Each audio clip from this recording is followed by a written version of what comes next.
In the great synagogue at Tel Aviv, stolen uniforms of many British regiments and bales of forged bearer bonds of the Palestine government have been discovered, in addition to a portable radio transmitter and quantities of illegal weapons and explosives. All this came to light when a false wall in the synagogue was found.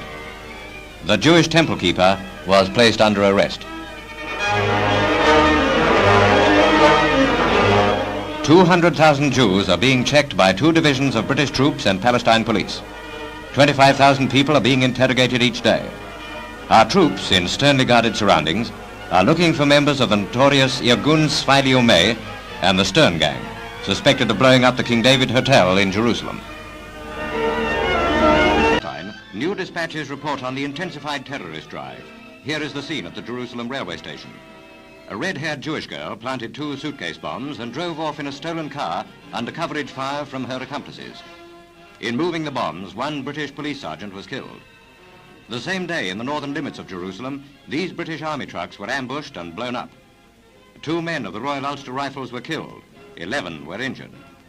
Again, the world asks, how long must this bloodshed continue?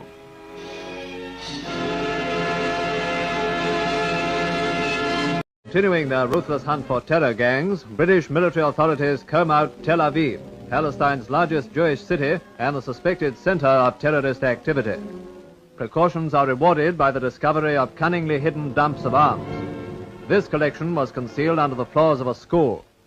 Not only guns and ammunition, but British uniforms too were in the possession of this illegal army. Savagery flares up in Palestine as terror gangs strike again, this time at the Goldsmith Officers Club in Jerusalem.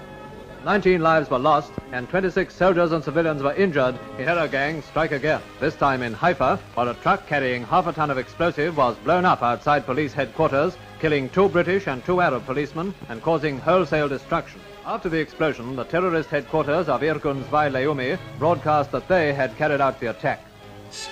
The hotel housed the British Army headquarters and the Palestine government offices, and casualties were very heavy. 65 deaths are reported. The Jewish terrorist organization, Irgun Tzvi Leumi, openly admitted responsibility for the bombing. President Truman, condemning the wanton act of terrorism. Count Folke Bernadotte was appointed as UN mediator in Palestine. He had rescued over 30,000 prisoners of war from Nazi concentration camps. Day following his UN report, the motorcade of Count Bernadotte was ambushed in Jerusalem. He was shot at point-blank range by members of the Jewish Stern Gang.